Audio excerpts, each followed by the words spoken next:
This is Democracy Now!, democracynow.org, The War and Peace Report. I'm Amy Goodman. We begin today's show with a shocking story about a Texas teenager who was accused of public lewdness and removed from her high school after she reported being raped in the band room at her school. It's Henderson High School in East Texas. Her rapist was punished by being sent to a disciplinary school. She was too. She said she was treated, quote, like a prisoner for reporting the crime. The incident occurred in 2010, but it's now getting national attention after Rachel Bradshaw-Bean decided to speak publicly about being raped and what happened next. Together with the ACLU, Rachel and her family have launched a Department of Education investigation into Henderson High School. In the summer of 2012, the Department of Education's Office for Civil Rights ruled the school had violated Title IX, the federal law prohibiting gender discrimination in education. It also found the school had retaliated against Rachel by failing to provide, quote, a legitimate, non-discriminatory reason for banishing her to the disciplinary school. For more, we go directly to Houston, Texas, where we're joined by Rachel Bradshaw-Bean herself. We're also joined here in a very cold New York by Sandra Park, a senior attorney with the ACLU's Women's Rights Project. Democracy Now! Reached out to Henderson High School, but was told the school and its administrative offices are currently closed for the holidays. We also reached out to the Henderson Police Department, which declined to comment, saying only that the case has been referred to the district attorney's office. And we reached out to Russ County DA Michael Jimerson, who declined to join us on our program, saying he had nothing further to add. We welcome our guests to Democracy Now!, but we go right to Houston, to Rachel Bradshaw-Bean. Rachel, why don't you start at the beginning? And I know this is very painful, although it is 3 years later, it stays with you forever. Talk about what happened to you. Well, I was a senior in high school, and I was in the band. I played baritone, and I'm not going to go through, of course, details, but after I was raped in the band room, I immediately went to the bathroom to clean myself up after what had happened. And then I went directly to a band director's office and told him what had happened, and I told him that I was didn't really want to tell anybody, and I was fearful, and he wanted me to confront my attacker.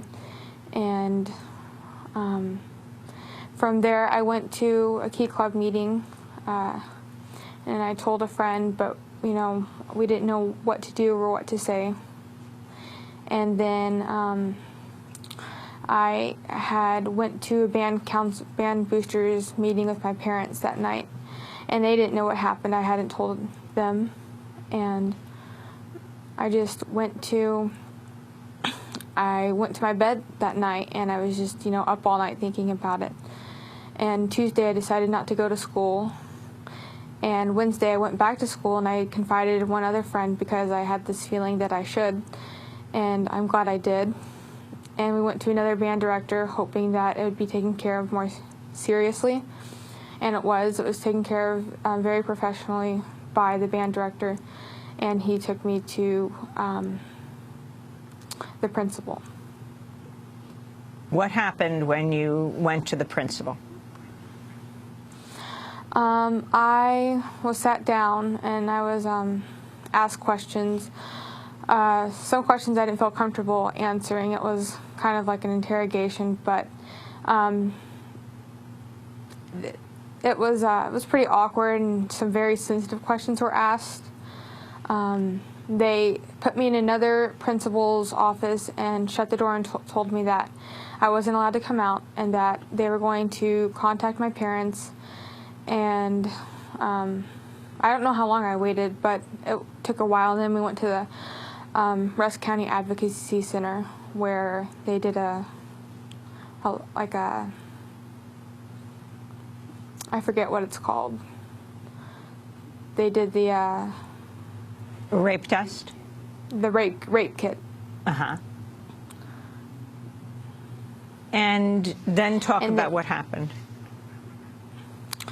Well, we went through a psychological, interview, and then I went through the actual physical rape kit, and I was told that the lacerations were consistent with rape, and by the actual medical person.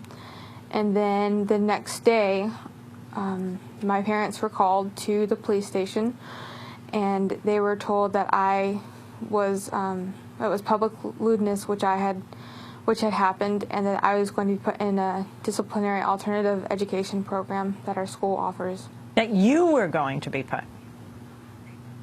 Yes. What happened to your accused rapist? He was also put in the same disciplinary school as I was, and that was it. Did they explain why you were being punished? They just told me that, I wasn't even told. It was my parents. I never spoke to anyone after that, not even the principal or any kind of public official. How did you respond to this charge of public lewdness, or if you weren't told it was public lewdness, how did you respond to being put in a disciplinary school, removed from your own high school as a senior? I was, of course, upset. I don't really know what feelings I had. I was emotionally numb for a while. I didn't know who to blame. I didn't know how to feel or what to think. I know I was angry, but I didn't know how to express it rationally. I didn't know how to deal with it, even though I thought I knew how to. It was just difficult for those emotions to come out. Rachel, just understand, if you were put in this disciplinary school and your rapist were you going to school with him? I was. I had to see him every day. Was he arrested? Multiple times. No. So this was 2010. It's now Yes, ma'am. The beginning of 2014. When did you come forward to speak publicly about this? I never reached out to speak publicly, but I knew that if I had the chance to speak publicly about it, that I would take that opportunity to help other people that have gone through this or have issues speaking to anyone about difficulties they're going through at school.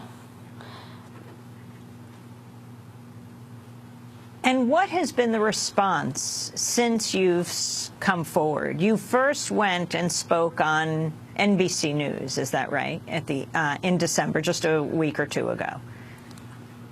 Yes, ma'am. The response was overwhelming. I looked at the comments and people that would contact me, and I haven't had anyone contact me that was negative, but I've had several people that had their own story that they wish they would have told someone, and I wish they would have. But there's nothing we can do about that. And so I've been able to speak with different people about what's happened to them and how it was handled, or just them not coming forward with something and how it affects them now. I want to read comments of Rusk County District Attorney Michael Jimerson about your case. Speaking to NBC, he said, quote, "In cases like this, you can either substantiate or not substantiate the claims. We broke it down with her version of events and his. Her claims could not be substantiated. At the end of the day, I just know that objectively there was almost no chance of a conviction. As a prosecutor, I have to be vigilant about the cases I pursue." He also said that Rachel had used language that, quote, implied consensual sex instead of forcible rape in the interview with the forensic specialist. Rachel, can you respond to what he said? Yes. I was talking about consensual sex whenever I had lost my virginity, and that wasn't something I was proud of. That's not something that I stand for or I believe in. and it was taken out of context. I don't remember speaking about, you know, having consensual sex with the person that raped me. So he was referring to I wouldn't have gone word consensual sex, but you're saying that's not how you described what happened to you as a result of what he did to you in the band room. No, ma'am, that was not consensual sex at all. Sandra Park, you're with the ACLU. As you listen to Rachel's story, can you talk about this? Can you tell us how common this is? She was a senior in high school. She reports a rape, and she is put in a disciplinary school next to her accused rapist. Obviously, it was a serious violation of Rachel's rights and common sense, honestly. I mean, when we have set up a system where we want rape victims to come forward and report the violence they experience, to turn around and then actually punish the victim for having done that reporting is just absolutely ludicrous and undermines the public trust in our police system and our schools. Unfortunately, what we know about rape in this country is that half of the women who are raped are under the age of 18. So we are talking about girls, and a significant number of those sexual assaults are occurring in schools. Obviously, a lot of those sexual assaults are not reported, but what we know about reports is about 3,800 are reported in public schools in a year. And so that's a significant number, but just a small percentage of the total number of sexual assaults that are occurring at schools. And so it's vitally important that school administrators and police really understand their obligations to respond to the violence and not turn around and penalize the victim like they did in Rachel's case. Sandra, can you talk about how you got involved in Rachel's case? Sure. So after Rachel and her family started undergoing this terrible experience and she was placed in the disciplinary program, they reached out to us for legal assistance. And so the ACLU, as well as our Texas affiliate, worked very hard to have Rachel transferred from that disciplinary program in which she had been placed with her attacker into a regular high school so she could graduate on time. And after that, we filed a complaint with the Office for Civil Rights at the Federal Department of Education, alleging that Rachel's Title IX rights had been violated. Explain Title IX. If anyone knows what it is, they think of it related to girls' sports. That's right. So Title IX has been on the books for 40 years. It prohibits discrimination based on gender in education. It applies K through 12 as well as universities. And when we're talking about sex discrimination, it applies to school sports, but it also applies to sexual violence and harassment in schools. And schools have a duty when they know about or should know about sexual violence occurring to prevent it, to address it, and to actually help protect the students so that she can learn in a safe environment. As you listen to Rachel's story, talk about what went wrong all along the way after the actual alleged rape that Rachel was talking about took place. Yes, here there were a series of serious mistakes that were made both by the school and we also think by law enforcement. So as Rachel recounted, when she first reported the violence right after the incident to the band director, he told her to go work it out with the perpetrator. And obviously that's not something we should ever expect a rape victim to have to do. And then when she went to the principal immediately reported it to law enforcement, which was appropriate. But at that point, the school took no further steps to investigate the assault. And so once the police, after only one day, decided to close the case, and I do think that was very questionable in this situation where we had a rape kit that supported Rachel's story, to then just take the police's word and not do an investigation and instead discipline the victim was a serious flaw and mistake by the school. Let's talk a little more about rape on college campuses and the lack of punishment for those who attack other students.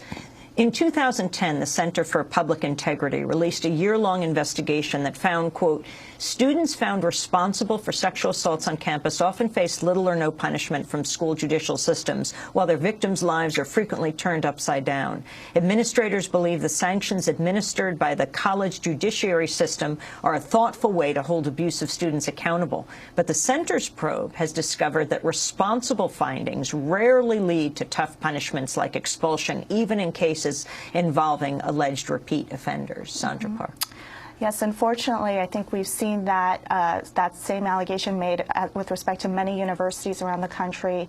The ACLU recently filed a complaint on behalf of a student at Carnegie Mellon who had gone through that disciplinary process. Her attacker was found guilty of violating the sexual assault policy, but all that was ordered in her case was a counseling assessment for the attacker and a continuation of a no-contact order, which allowed them to be in all the same classes. So we do see this again and again, that the process itself, even if the process might be adequate, the actual remedies don't protect the student. Talk about other cases you know of in high school.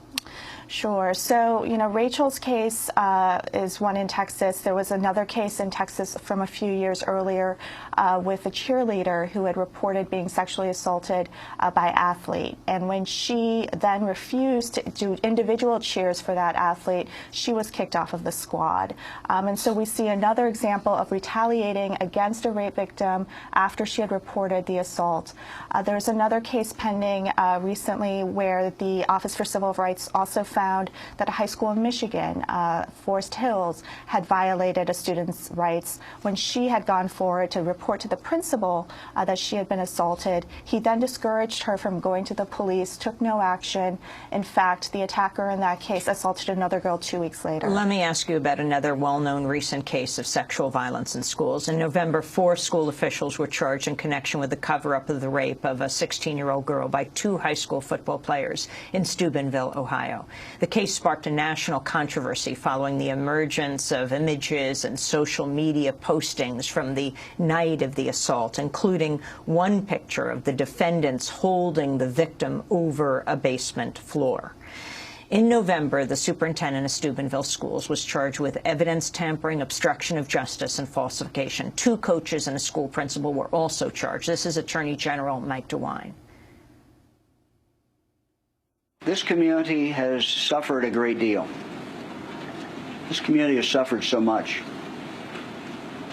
I personally feel for the good citizens of this community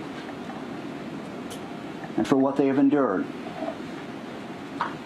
And I know they desperately need to be able to put this matter behind them. What we must take away from these incidents is this. All of us,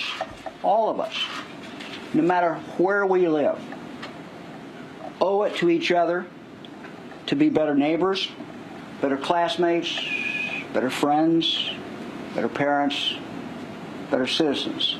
That was Ohio Attorney General Mike DeWine. A 5th school employee was indicted a month earlier. Sandra Park. Well, I think Steubenville made headlines because what we saw there was a systemic failure by the police, by schools, by the school to actually deal with the sexual assault. And there's unfortunately an attitude of sweeping it under the rug. Rachel Bradshaw-Bean, we give you the last word. You're very brave to have come out, and obviously a lot of attention now is being brought on your case. What do you want to see happen now? Do you want the man that you are charging with rape, the high school student that you ended up being put in a school with, sitting next to, do you want him arrested? I haven't made a decision on that. I was asked that, what my priorities were, and that I had so much going on that I hadn't thought about it. And it's an ethical question. And the only reason that I would want him, if I decided to, was so that this wouldn't happen to another person, at least one person. And what message do you have for other young people who are in your situation? Well, they're not alone. I would go to a counselor, if anything. If I were to, change what I did, I would definitely go to a counselor, and they are trained to handle that. And I know I can't really tell them to go to their parents because I didn't go to my parents, and I don't know what's most comfortable for them, but someone that they can trust, and just take that leap of faith, because every single person is important, whether you feel it or not. And it is an emotional roller coaster, but they'll be happy that they chose to tell someone. Well, I want to thank you both for being with us. Rachel Bradshaw-Bean for joining us from Houston. Also, thank you so much to Sandra Park, who is with the ACLU's Women's Rights Project. This is Democracy Now! When we come back, we go back 20 years to the North American Free Trade Agreement. This is Democracy Now!, democracynow.org, the War and Peace Report.